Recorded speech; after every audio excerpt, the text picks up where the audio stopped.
반갑습니다. 토리쌤입니다. 오늘은 가정법 문장에서 일어나는 도치에 대해서 알아보도록 하겠습니다. 도치가 일어나면 문장 안에서 성분들 간의 위치가 바뀌게 되어 있죠. 이렇게 문장 속에서 내가 알던 것과 다른 형태를 만나면 굉장히 당황할 수밖에 없어요. 그렇기 때문에 어떨 때 도치가 일어나는지, 그 도치가 일어난 문장은 어떻게 생겼는지 오늘 확실하게 정리해보고 가겠습니다. 자, 네 문장 볼 거고요. 첫 문장부터 시작해 보겠습니다. If it were not for your help, I couldn't pass the exam. 해석을 해보자면 당신의 도움이 없다면 나는 시험을 통과하지 못할 겁니다. 이렇게 되겠네요. 지금 시제가 앞에 과거형으로 시작되고 있고 뒤에도 조동사 과거형으로 쓰인 걸 보니 현재 사실에 대한 반대되는 이야기를 하고 있는 거예요. 자, 이 강의는 이렇게 가정법에 대해서는 이미 알고 계신다는 전제 하에 그 이후에 일어나는 도치를 말할 거기 때문에 혹시 아직 제 가정법 강의들, 다른 것들을 안 보고 오신 분들은 우선적으로 다른 가정법 강의부터 보고 오시길 추천드립니다. 우리 가정법이 언제나 이 모양 그대로 있으면 우리가 참 알아보기 좋으련만 그러지 않습니다. 글쓴이가 문장을 조금 더 간략하게 쓰려고 할 때 생략을 할 수가 있어요. 자, 여기서는 if가 자주 생략이 됩니다. 자, 그러면 if가 없이 It were not for your help 이렇게 써버릴 수는 없겠죠. 그러면 우리가 가정법이라는 걸 알기가 어렵잖아요. 해석에 굉장한 큰 지장을 주게 돼 있잖아요.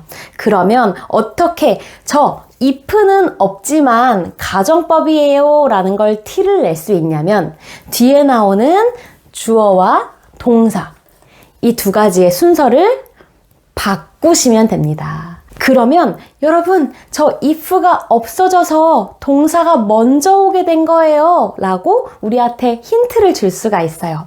그러면 이 문장은 if 없이 동사, 주어 이렇게 시작될 수가 있는 거죠. 써보겠습니다.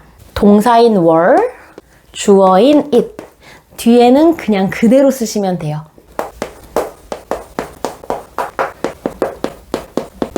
물론 뒤에 있는 주절의 형태나 문장의 전반적인 해석을 봐서 가정법이라는 걸 유추할 수도 있어요. 그러나 가정법이었다는 가장 결정적인 단서는 이 동사부터 시작한다는 점에 있습니다.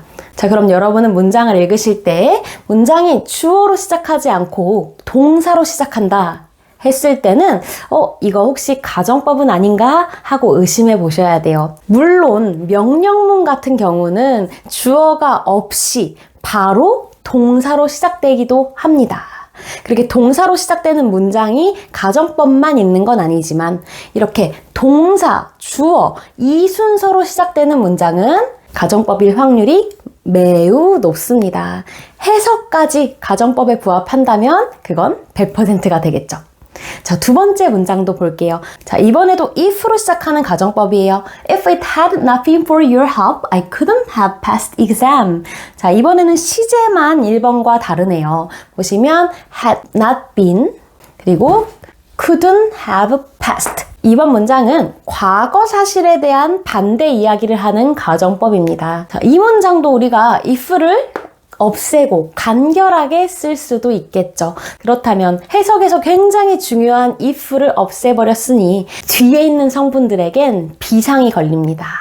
우리 if가 사라졌대. 우리 가정법인 거 티 내야 되는데. 자, 티 어떻게 낼 수 있다고요? 주어 동사 바꾸시면 돼요. 동사 주어 순서가 되게 하시면 됩니다. 그러면 had가 맨 앞에 오겠죠? 주어는 it이었고요. 뒤에는 똑같습니다. Had it not been for your help, I couldn't have passed exam. 이렇게 되는 거예요. 이 도치도 생각보다 자주 일어나기 때문에 여러분이 if it were not for, if it had it not been for 이 구문을 자주 접하시는 것처럼 were it not for 그리고 had it not been for 이것을 입에 좀 익숙하게 이 문장을 자주 반복해서 말하시면서 입에 붙이셔야 됩니다. 만약에 뭐뭐가 없다면 만약에 뭐뭐가 없었다면 이렇게 되는 거예요. 자, 세 번째, 네 번째 문장도 보겠습니다. 자, 세 번째 문장 앞부분 보시면요. If I were to 이렇게 되어 있고 네 번째 문장은 if you should 이렇게 되어 있는데요. 이 were to와 should가 들어간 가정법은 굉장히 일어날 확률이 적은 것을 이야기할 때 쓰인다고 보시면 되겠습니다. 이 글쓰니 또는 말하는 이 생각에는 확률이 굉장히 적은 일인 거예요.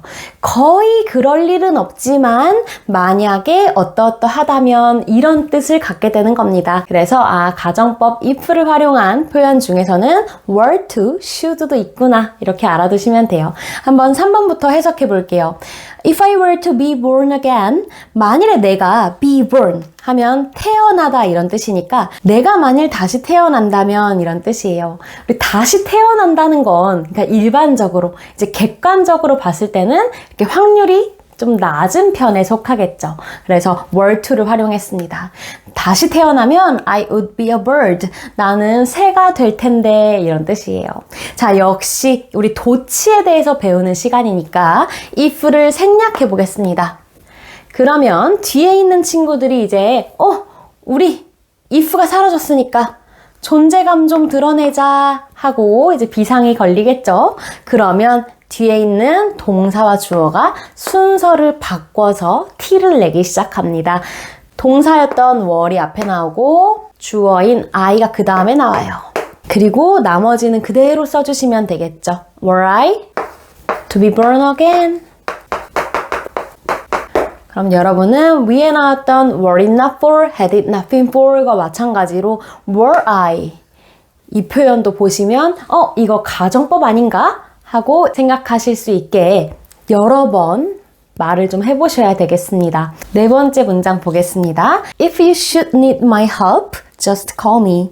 만약 당신이 내 도움을 필요로 한다면 단지 나에게 전화하시면 됩니다. 이런 뜻이에요. 만일에 여기서 should를 뭐뭐 해야 한다 이렇게 평소에 해석하던 대로 직역을 해버리시면 문장이 어색하게 되겠죠. 당신이 나의 도움을 필요로 해야 한다면 전화하세요.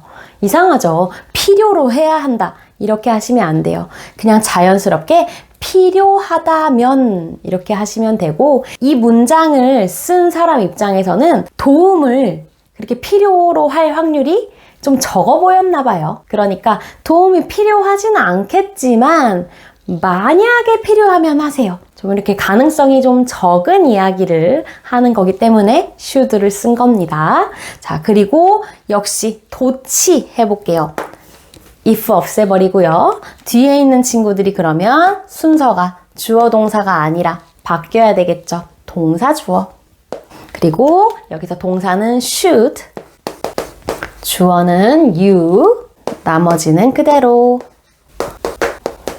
그러면 should you need my help, just call me가 되겠습니다. 이번 강의를 들으면서 가정법이 뭐지? 도치가 뭐지? 계속 헷갈리셨던 분들은 아까 말씀드렸다시피 제 강의 중에서 가정법 강의 보고 오셔야 되고요. 그리고 도치 강의도 있으니 참고하시고 오시면 좋겠습니다. 그리고 오늘 이 강의에서 배운 도치된 문장들, 이 문법 개념을 모르고 보시면 도대체 왜 주어 동사로 시작하지 않는 거야? 하면서 굉장히 혼돈을 느끼실 수가 있어요. 그러니까 이 동사 주어로 시작되는 이 문장들을 여러분이 직접 입으로 좀 말을 여러 번 해보시면서 친숙해지시는 그런 시간이 필요합니다. 오늘도 복습 꼭 한번 해보세요. 고생 많으셨습니다. 감사합니다.